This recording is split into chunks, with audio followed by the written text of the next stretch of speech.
আচ্ছা বলো তো, রোববার দুপুরে যদি ঝরঝরে জিরা আর কড়াইশুঁটির রাইস, তার সাথে ঝাল ঝাল কষা মাংস পাওয়া যায়, কেমন হয় বলো তো? আমি কিন্তু বেশ কিছুদিন ধরেই স্বস্তিকের মিনিকেট লম্বা চাল ব্যবহার করছি। এই চালের দানাগুলো কিন্তু লম্বা, চিকন এবং দেখতে একদম ঝকঝকে সাদা। রান্নার পরও দানাগুলো আলাদা থাকে, যা ঝরঝরে ভাতের জন্য একদম উপযুক্ত। বিশেষ করে যারা অল্প সুগন্ধি ও হালকা মিষ্টি স্বাদের চাল পছন্দ করেন, তাদের জন্য এটি একটি চমৎকার বিকল্প। এই চাল রান্নার সময় বেশি পানি লাগে না এবং দ্রুত সিদ্ধ হয়ে যায়। তাহলে যারা সহজ রান্নার জন্য এবং এভরিডে কনজাম্পশনের জন্য ভালো মানের মিনিকেট চাল খুঁজছেন, তাদের জন্য কিন্তু এটা একটি ভালো পছন্দ পাত্র হতে পারে।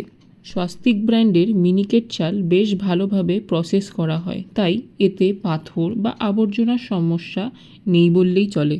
আশা করি গল্প শুনতে শুনতে তোমরা এই পিস পোলাওয়ের রেসিপিটা সকলেই বুঝতে পেরেছো। তবে অন্য মিনিকেট চালের তুলনায় স্বস্তিক মিনিকেট চালের দাম কিন্তু একটু বেশি, তবে গুণাগুণ মানের বিচার করতে গেলে এটা ন্যায্য।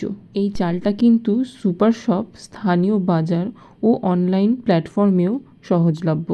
একবার চেখে দেখো।